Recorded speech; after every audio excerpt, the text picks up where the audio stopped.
नमस्कार दोस्तों।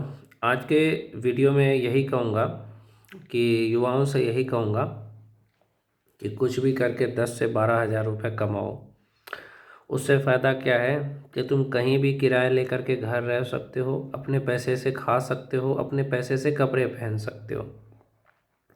वो इसलिए ज़रूरी है क्योंकि नहीं तो तुम्हारे घर के जो लोग हैं, खास करके तुम्हारे चाचा चाची हो गए, जो तुम्हारे घर के लोग हैं, दादा दादी भी हो सकते हैं, वो तुम्हें ये कहेंगे कि मेरे पैसे पे पल रहा है, मेरे पैसे पे सब काम कर रहा है, मेरे पैसे से खा रहा है, मेरे पैसे से पहन रहा है, क्या कितना पैसा कमा लेते हो। तुम्हें बार बार नीचा दिखाया जाएगा, तुम्हें इतना परेशान किया जाएगा कि पूछो मत।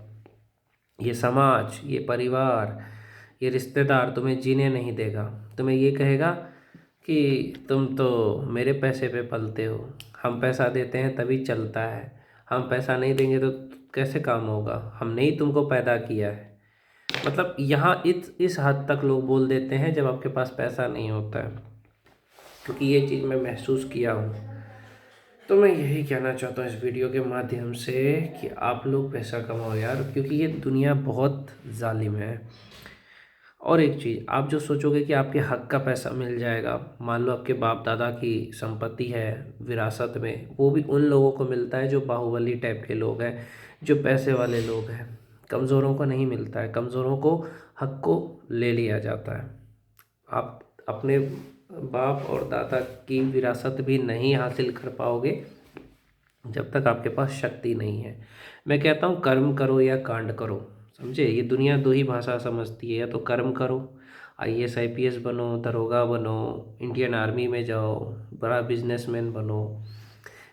ये है कर्म। कांड ये होता है कि जैसे बालू माफिया हो गया, शराब माफिया हो गया, ये जो लॉरेंस बिश्नोई, शिव प्रकाश शुक्ला, अशोक सम्राट, ये लोग जो किए हैं वो करो।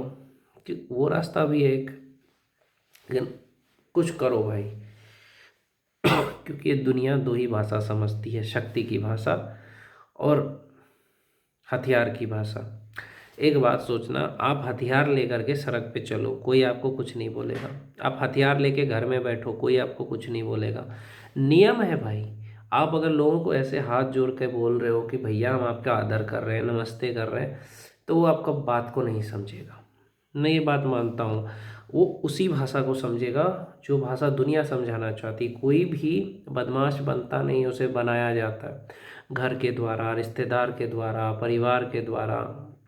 उसे इतना परेशान किया जाता है, उस सीधा आदमी सोचता है कि यार मेरे साथ ऐसा क्यों हो रहा है, मैंने तो किसी का कुछ बिगाड़ा नहीं है। तो होगा आपके साथ, अगर आप कमज़ोर हो तो होगा आपके साथ। तो ये नियम है, समझ रहे हो, ये नियम है। कमज़ोर हो तो आपके साथ ये चीज़ होगा, आपको बदनाम किया जाएगा, आपके बारे में उलझुल बातें फैलाई जाएगी। कभी ये चीज़ मेरे आसपास के लोगों से मैं यही पूछूंगा एक बार कि मेरी अच्छाई कभी क्यों नहीं देखते। कभी अच्छाई नहीं देखा है कि मैं नशा नहीं करता हूँ, कुछ गलत काम नहीं करता हूँ, वो चीज़ तो नहीं दिखता है तुमको। मेरी बुराई दिख जाती है, जो कि मैं बुरा कुछ कर भी नहीं रहा हूँ। अगर मैं फेसबुक पे वीडियो बना रहा हूँ किसी इमेजिनरी कैरेक्टर का, तो उसको तुम सच मान लोगे। या मैं ब्लॉग बनाऊंगा कहीं जा कर के, तो तुम सोचोगे मैं वहाँ गया था किसी से मिलने, तो कल के दिन मैं पटना जाऊंगा, कल के दिन मैं कहीं और जाके वीडियो बनाऊंगा। ब्लॉग बनाने का मेरा शौक है, तो तुम तो बोलोगे कि किसी से मिलने ही गया है। तो पूछोगे तो गुस्से में तो यही कहूँगा मैं। तो ये सारी चीज़ जितनी अफवाहें उड़ानी है, जिनको उड़ाएं, हमको फ़र्क नहीं पड़ता है। हमारा जो सपना है उसको हम पूरा तो करबे करेंगे, है ना। चाहे तुम मेरे बारे में कुछ भी बोल दो। कुछ लोग घर के भी हैं जो मुझे गलत कहने में पीछे नहीं हटते, मुझे धमकाते हैं, डराते हैं जेल जाने से। मैं तो कहता हूँ जेल भेज दीजिए, मैंने तो बहुत बड़ा गुनाह किया है, मैंने किसी का मर्डर किया हो या मैंने किसी को परेशान किया हो तो जेल में जा सकता हूँ, मुझे कोई दिक्कत नहीं है। लेकिन जेल से बाहर आने के बाद जिस इंसान ने मुझे जेल भेजा है, वो इंसान फिर कहाँ होगा मैं उसकी गारंटी नहीं ले सकता हूँ। मैं बस इतना ही कहूँगा, चाहे वो घर का हो, परिवार का हो, समाज का हो, दोस्त हो, यार हो, कोई भी हो। अगर मैं, मान लो जेल तुमने भेजा, अगर मैं जिंदा रह गया, तो अब उस इंसान को मैं नरक की यात्रा पक्की करवा दूंगा, और वो भी अच्छे से, चाहे वो कोई भी मेरा सगा ही क्यों ना हो। क्योंकि देखो, मैं किसी की रिस्पेक्ट करता हूँ, मुझे रिस्पेक्ट नहीं चाहिए तो कम से कम मुझे धमकाना मत। जेल की धमकियाँ, एफआईआर की धमकियाँ, पहले डरते थे, अब नहीं डरते। किस चीज़ की डरेंगे? कोई गुनाह करेंगे तब ना। इतने लोग गलत गलत काम करते हैं, उनको कितने लोगों को जेल मिला है, उनको तो तुम जेल दिलवा नहीं सकते। और मेरे पे, क्योंकि मैं तो एक सीधा इंसान हूँ, अच्छा इंसान हूँ, इसीलिए।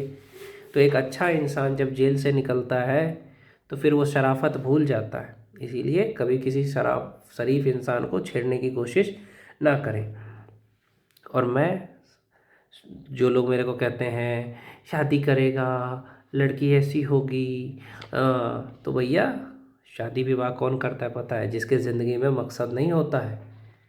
जिसके ज़िंदगी में मकसद नहीं होता वही करता है शादी विवाह।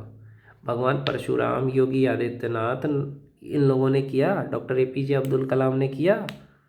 जब इंसान का लक्ष्य जो है वो सबसे हटके होता है ना, तो उसके लिए लक्ष्य ही उसकी दुल्हन होती है। जैसे मेरा लक्ष्य है, वो लक्ष्य है मेरा यूट्यूब पे फेमस होना, अच्छा काम करके, और उन पैसों से लोगों की मदद करना। और कोई कुछ नहीं है मेरा ज़्यादा सपना। तो मेरा लक्ष्य से बढ़ के मेरे लिए कुछ नहीं है। और ये शादी विवाह वाली जो बातें, अफवाहें हैं, वो सब झूठी है। फिर भी जो कोई सोचता है उससे मुझे कोई फ़र्क नहीं पड़ता है। जो जिसको जो बोलना है बोले, मैं अपने से मतलब रखता हूँ। बस मैं यही कहूँगा, मुझे किसी से कोई मतलब रखना नहीं है। बस मैं यही कहना चाहूँगा इस वीडियो के ज़रिए कि हर इंसान चाहता है आज़ादी से जीना। अगर आज मेरे पास पैसे होते, मैं कसम कसम से बता रहा हूँ, विद्या कसम का कि काहे कि मेरे पास अभी देखो बुक है, तो मैं अभी ऐसे लोगों के साथ बिल्कुल नहीं रहता। चाहे वो मेरे गांव के लोग हो, चाहे आसपास के लोग हो। मैं रहता आराम से सहरसा ज़िला में, किराया लेकर के रूम रहता, चाहे वो 10,000 लगे, शांति से रहता, सुकून से रहता। मुझे शादी वादी करनी है नहीं। अकेले में ही आदमी कामयाब हो सकता है, क्योंकि मेरे को और बाकी टेंशन नहीं है। मुझे बस अकेले में ही सुकून मिलता है। मेरी ज़िंदगी में मुझे अकेलापन में अच्छा लगता है। लोगों को अकेलापन अच्छा नहीं लगता, मुझे लगता है। मुझे दुनिया से कोई मतलब नहीं, ये लोगों को लड़कियों से बात करने का, दोस्तों से बात करने का, मेरा उन सब चीज़ों में कोई इंटरेस्ट नहीं है। तो या नशे से भी दूर रहता हूँ। तो मेरा यही है, आराम से रहता, किराया लेके रूम, और अपने काम पे फोकस करता। पढ़ाई करनी आराम से पढ़ाई करता, कोई डिस्टर्ब नहीं करता मेरे को। जो भी करना होता आराम से करता, आज़ादी से करता, किसी की गुलामी नहीं करना पड़ता मेरे को। अभी पढ़ाई करो, कोई आके बोले क्या कर रहा है, थोड़ा सा घर का काम करते, ऐसा सुनने नहीं मिलता। ये दूसरी बात, कोई भी मुझे नीचा नहीं दिखाता, ना ही मुझे कोई धमकाता। अपनी मर्जी से ज़िंदगी नहीं जिए तो क्या जिए, है ना? अपनी मर्जी से ज़िंदगी जीना चाहिए। दूसरे की मर्जी से तो कुत्ता जीता है, जो कि मैं हूँ, अभी खुद को मानता हूँ। काहे कि मैं अपने चाचा चाची के इशारों पे चल रहा हूँ, परिवार के इशारों पे चल रहा हूँ, तो कुत्ता हूँ मैं। ये नहीं सोचो कि इसका मतलब ये होता है कि आप स्वाभिमान है, इज्जत है, डिसिप्लिन के कारण लोग। देखो, जब तक ज़िंदगी में आज़ादी ना मिले तब तक ज़िंदगी ज़िंदगी नहीं होती। अभी मेरी ज़िंदगी नरक है, मैं जानता हूँ, घर वालों की वजह से, समाज की वजह से, क्योंकि मैं अकेला चाहता हूँ रहना। पर मजबूरी है, और मैं उन सब से बदला लूँगा आने वाले समय में, चाहे मेरे घर के लोग हो, चाहे बाहर के लोग हो।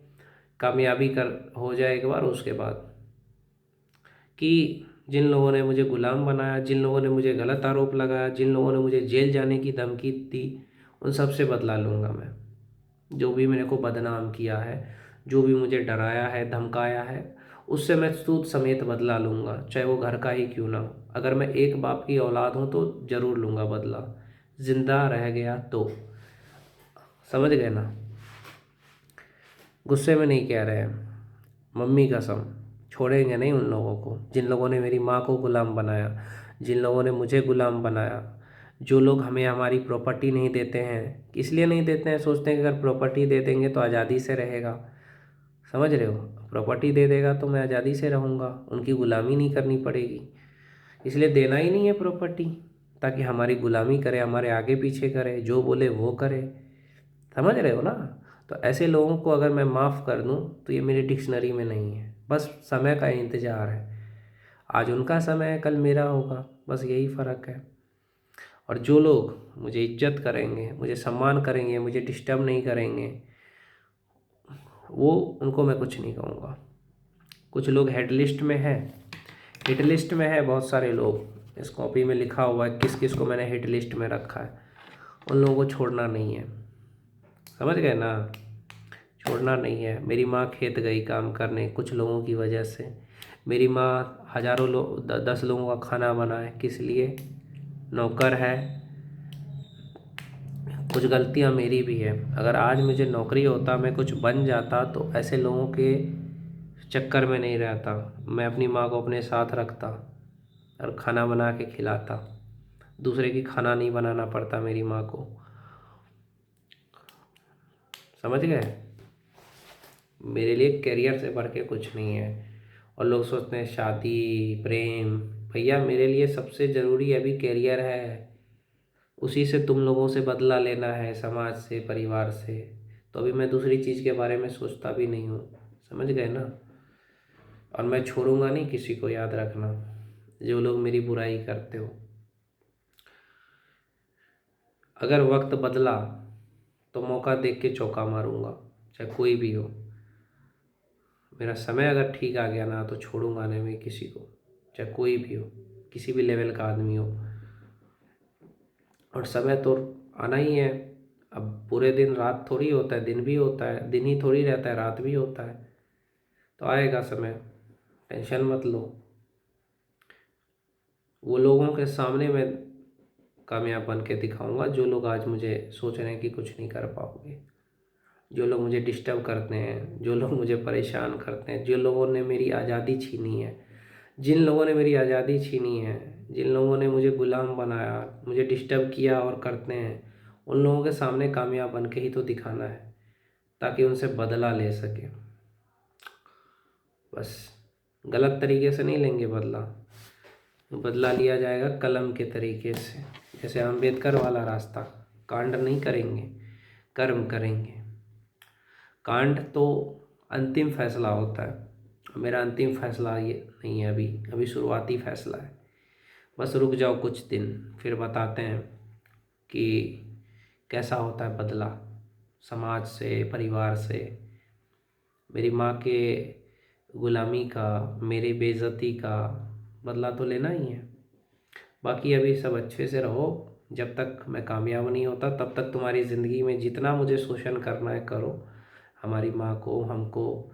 लेकिन भगवान से प्रार्थना करो कि मेरा अच्छा वक्त ना आए, नहीं तो फिर रोना पड़ जाएगा, याद रखना। राम राम।